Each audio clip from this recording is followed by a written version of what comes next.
In the first part of this, a Yajirobe who had put in the effort and gained a self-cultivating batch of senzu responding to only his DNA, had Cell gain such an ability and be far stronger by the time he travelled back, only for 16's bomb to envelop and destroy all of him and what senzu he had. With Vegeta and Trunks leaving the room, we kick off part 2, having been saved from the explosion.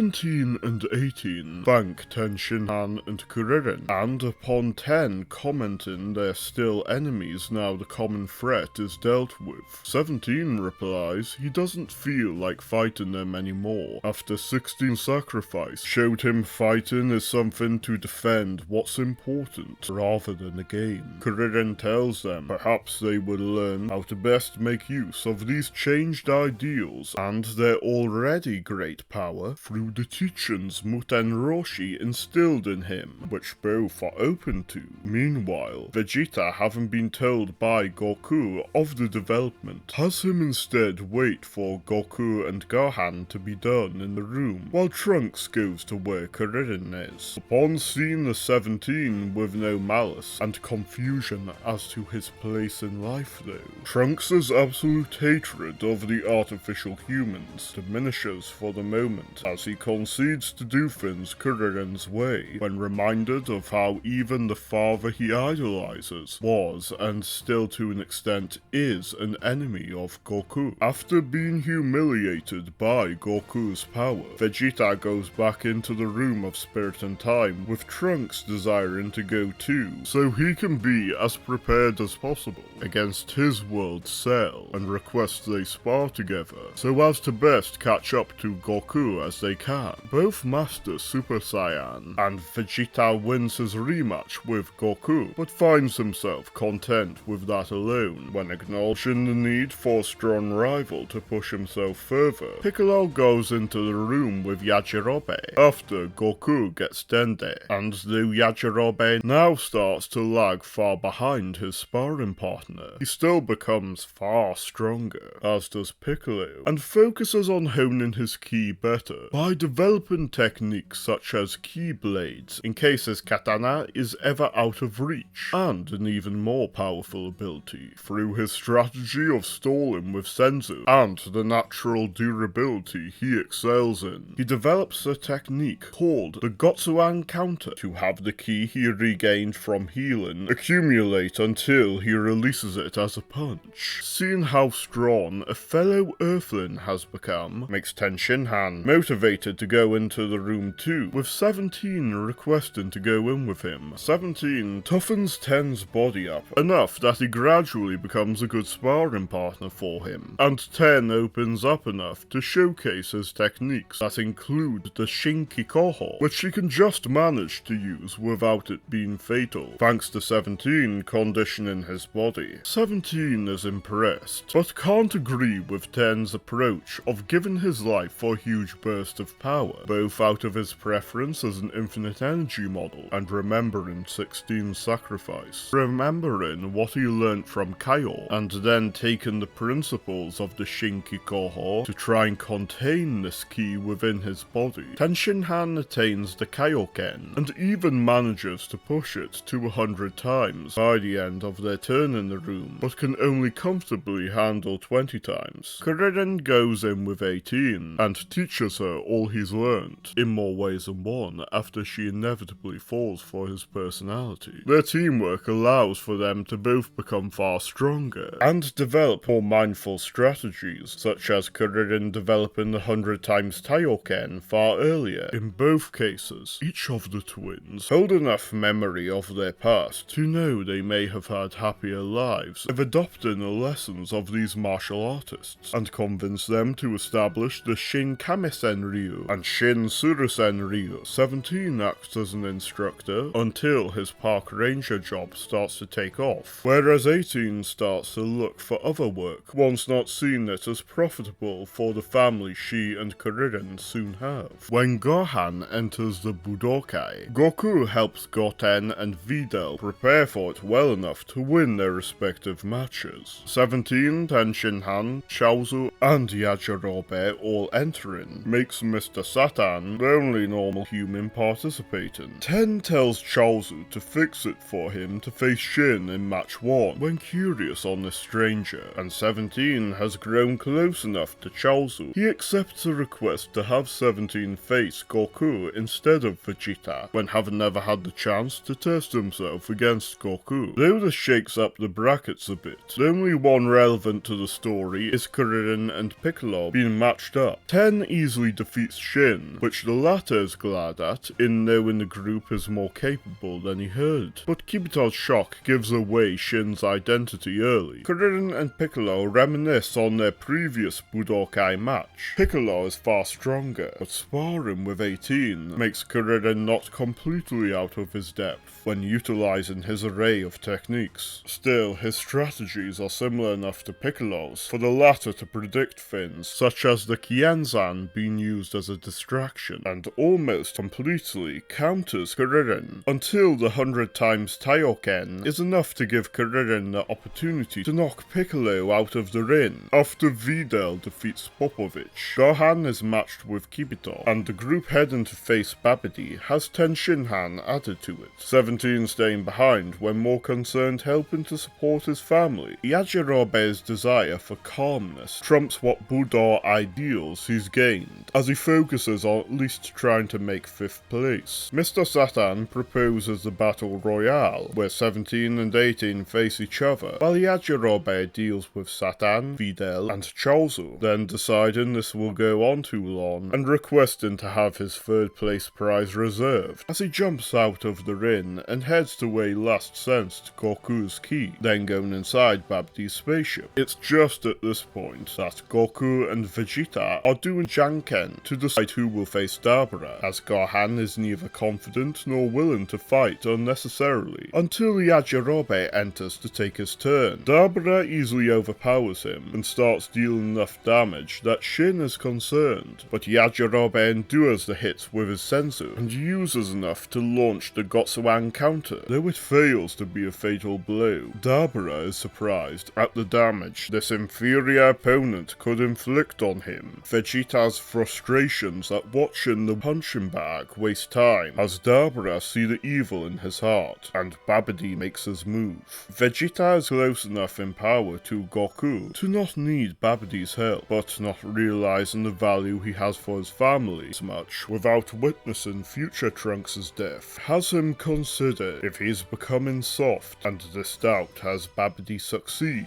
Vegeta still has enough willpower to resist though, and interrupts 17 and 18's fight to challenge Goku. 17 interrupts by saying he should get his turn first, with 18 saying she'll show Vegeta she's trained enough to make the score 2-0, as she attacks him while Goku tells 17 what's going on. 18 has grown enough to match Vegeta, and Babidi quickly notices they can't take energy from her, having Dabura go spit on her and 17 before he returns to Babidi, as Goku requests to fight Vegeta somewhere else. Vegeta proves stronger, but has taken enough damage from 18, the fight is still close. Still, this and nobody with ki capable of rivaling Dabura has Boo quickly be revived, as he inflicts the usual fate on Gohan, Shin, and Dabura, while Yajirobe's resolve breaks and he hides. Needing senzu, Goku takes Vegeta to the Shinden for Dende to heal both, then getting senzu from Karin and arriving where Boo is immediately. Their strength together is still no match for Boo, even when 10, 17, and 18 arrive to assist, with Vegeta deciding to use the final explosion. It's just before he does though that Yajirobe returns to slice Boo with the Gotsuan Iaigiri, but Boo regenerates immediately and blasts Yajirobe away, only for him to return immediately after senzu, with Boo seeing it as a game of knock each other away. It's at this point that Yajirobe asks Boo if he wants Babidi to stop ruining their fun, to which Yajirobe then gets behind Babidi and slices him into pieces before telling Boo there's no reason to destroy now, when they can simply go about eating food and relaxing. Boo relates a lot to Yajirobe's desires. By enough, he promises to not do anything bad, and the conflict abruptly ends. At this, Goku and Vegeta both push themselves to achieve enough enough strength to keep Boo controlled should he ever rampage again. Achieving Super Saiyan 3 after many months, they are brought to the Kaioshinkai when seeing if the Zetor sword can help them become even stronger. But the ritual isn't in either's style. Boo comes to live at Karinto, where Yajirobe has his senzu supply be turned into sweet treats for them both to enjoy. As for the Budokai, Mr. Satan's authority and charisma has him say the many tricks that were pulled off forced him to slip, and that the battle royale being abandoned should make the Budokai determined as void. Being the only one to remain makes him retain his championship status. As for Daima, Goma kept looking into Boo's activities for a while after his surrender, and thereby learns of the Dragon Balls. Still come to Earth and Daima's initial events go unchanged. Arinsu not being able to get a sample of Boo though, makes her forced to work with Goma until the invasion of his palace, where she intercepts the woman hired to gain the third eye by Degasu, and opposes the Dragon Team when wanting to prove she can defend the Makai from outside threats. She then defeats Tamagami number 1 during the fight, and takes his Dragon Ball by force, before summoning Porunga. Gloria still makes the same wish though, when seeing how Arinsu is using protecting the Makai as an excuse for her pursuit of power. Goma is the one to read through ways to counter the third eye, which has the battle be more drawn out, but is able to knock the third eye out through Goku distracting her. Though Degasu is still sealed, Goma is merely forced to step down as Daimao as punishment for his other misdeeds, with the light sentence being thanks for helping Goku, and Kadan succeeds in becoming the Daimao. As for how the events of Super and GT will go, wait for part 3.